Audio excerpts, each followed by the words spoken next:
Hi, I'm Mark Argentiano. I'm a neurosurgeon with a private practice in the metropolitan New York area, and I'm an associate clinical professor of neurosurgery at Mount Sinai in Manhattan. One type of neurosurgical procedure that I perform is with endoscopic, minimally invasive approach to brain surgery. This type of surgery may be useful for patients with hydrocephalus, water on the brain, or even for certain types of brain tumors.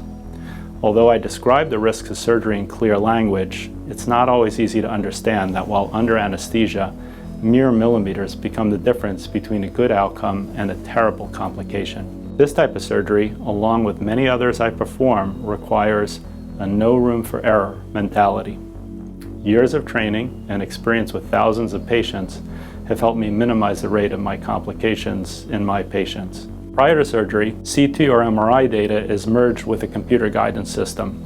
Without this crucial first step, it would be like driving in a dangerous neighborhood of an unknown city with a faulty GPS.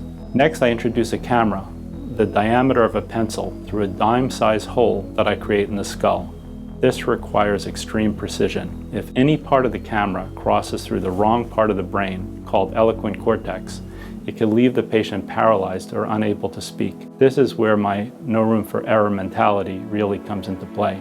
Once I get to the target, the fluid space in the center of the brain, called the ventricles, I guide the camera between the lateral and third ventricle, and it's a tight spot.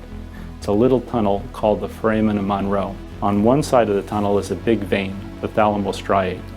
Any damage to that vein and the patient could have a devastating stroke and could be put into a vegetative state. On the other side of the tunnel is the fornix. Any damage there and the patient could lose the ability to form new memories, similar to Dory from Finding Nemo.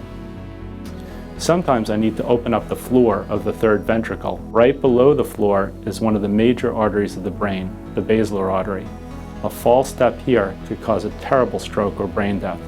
It's for all these reasons and more that it's impossible to be successful in neurosurgery without a no room for error mentality.